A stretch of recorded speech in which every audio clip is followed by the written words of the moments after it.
Olá, pessoal, em mais um vídeo aqui, trazendo muita informação para vocês. E hoje o nosso tema aqueles vídeos rapidinhos que vocês já sabem.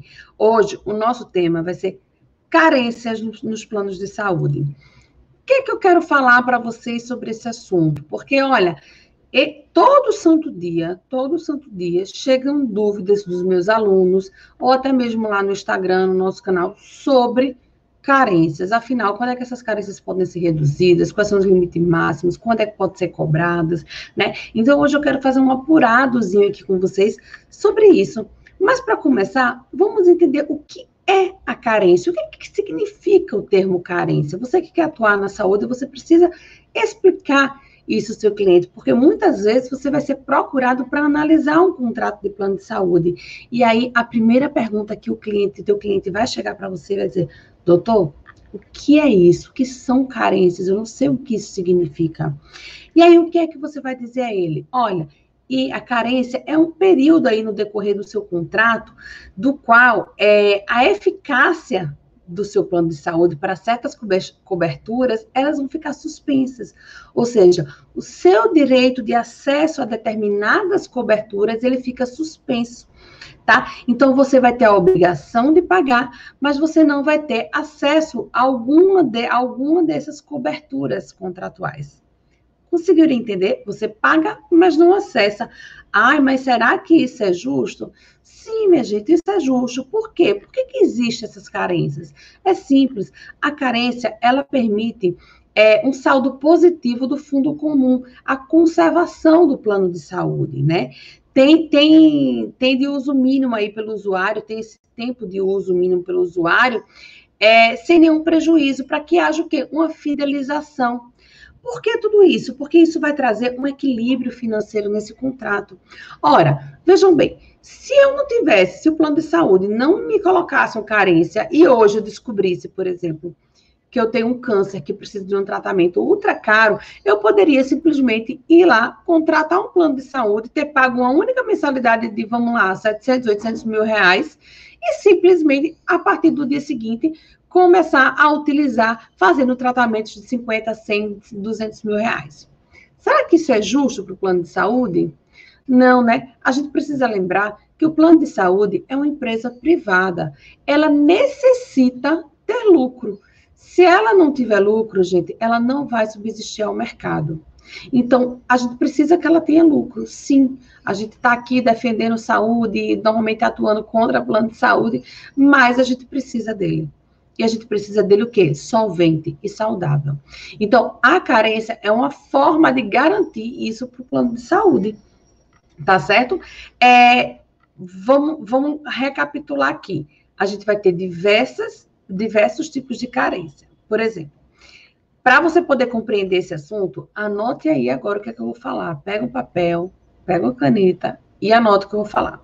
A legislação que você vai aplicar para tratar sobre carência vai ser a Lei 9656 de 98, aquela lei de planos de saúde que você já conhece, né? Ela traz lá a quantidade de carências para alguns procedimentos, que vai estar embasado no Código de Defesa do Consumidor. A gente vai ter o quê? A resolução normativa, 3 resoluções normativas da ANS.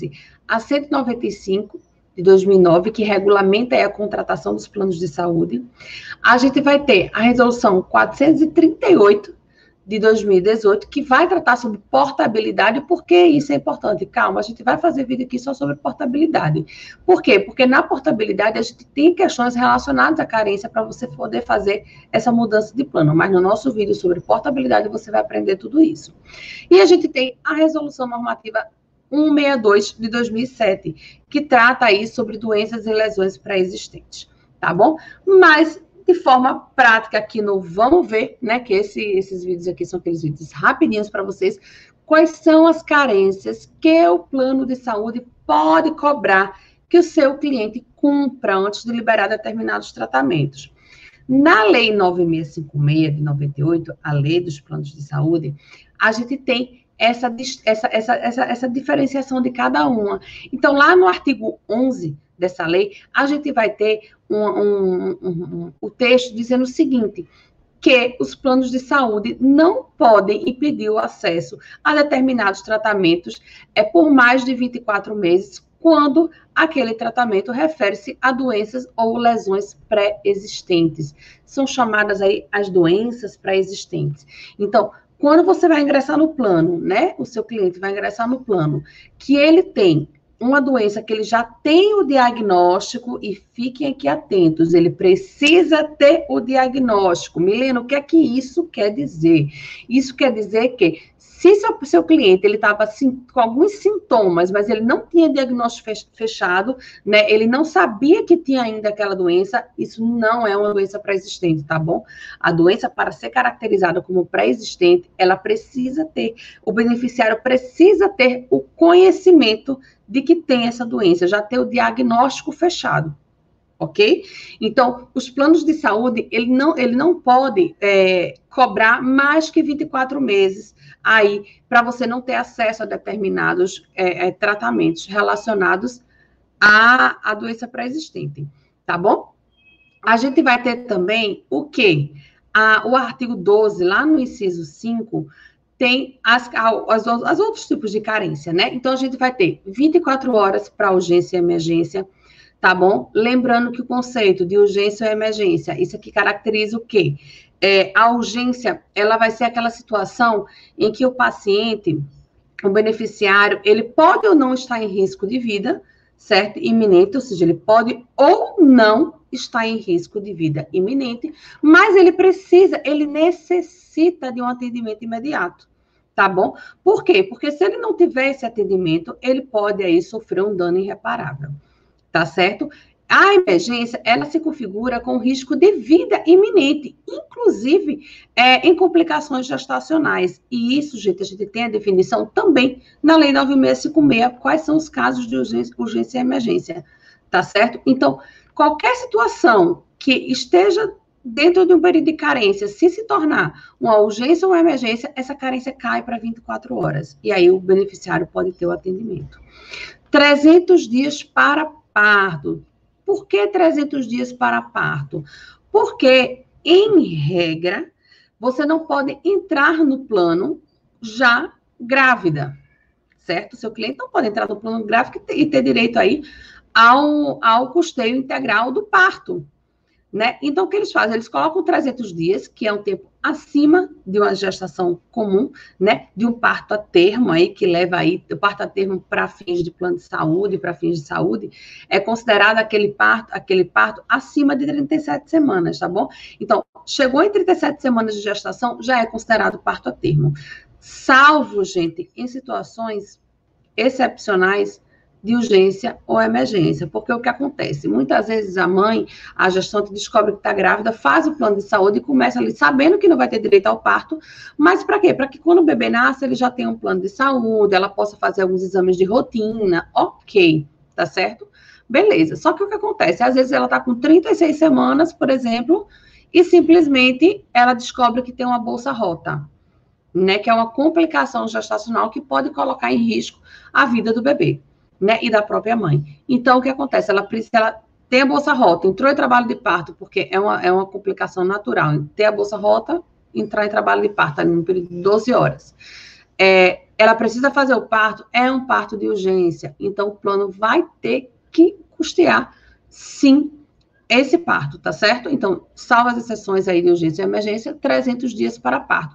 E 180 dias para os demais casos. O que são esses demais casos? Esses demais casos, minha gente, são o quê? Consultas, são exames de alta complexidade, são procedimentos de cirurgia, são internações. Mas o que acontece, gente? Esses prazos são os prazos máximos, tá?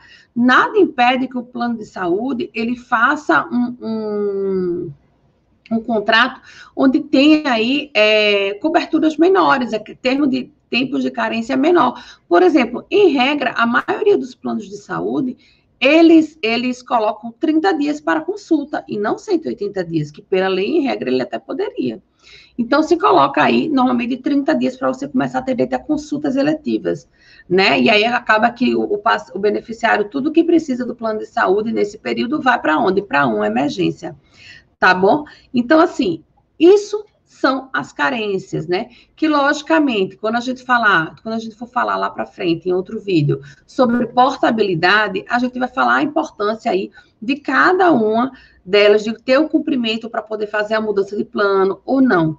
Mas hoje o que vocês precisam saber é o que são essas carências. Lembrando, gente, que quando a gente fala eu já ia esquecer de falar isso para vocês. Quando a gente fala de doença pré-existente, pode acontecer do plano oferecer duas opções para o beneficiário, tá bom? Que é um pagamento de agravo, que, em regra, para ser bem sincera, eu nunca vi eles oferecerem o que é esse agravo, né? Esse agravo é quando o beneficiário, ele paga um valor a mais para que ele possa, sim, ter acesso àquele tratamento, né? Mesmo sem cumprir carência nenhuma. Mas, muitas vezes, esse agravo, minha gente, ele não é financeiramente rentável, porque se torna um plano muito mais caro, tá certo? E que não vale a pena, para caso ele precise. Logicamente que se o paciente, se o beneficiário, ele estiver pagando um agravo e chegar ao período dos 24 meses, esse agravo tem que decair, tá? Após os 24 meses, que seria o período de carência, o plano de saúde não pode mais estar cobrando esse agravo. Mas aí o que é que acontece na prática? Eles acabam o quê? Por oferecer a cobertura parcial temporária, né? Porque o que acontece? Ele acaba cobrindo determinados exames, certo? Mas procedimentos relativos àquela doença eles não vão fazer, exames mais complexos eles não vão fazer, tá? Então, a cobertura parcial temporária, em regra, é o que acontece, tá? O agravo realmente é muito difícil acontecer, ser oferecido pelo plano de saúde, tá bom? Fica só esse lembrete aqui para vocês. E eu espero vocês no próximo vídeo. Não esqueçam de curtir, comentar e compartilhar, e se inscrever aqui no canal para poder receber mais vídeos relacionados ao direito à saúde, tá bom? Hoje o nosso tema foi sobre carências e eu espero por vocês no próximo vídeo. Um grande beijo e até a próxima.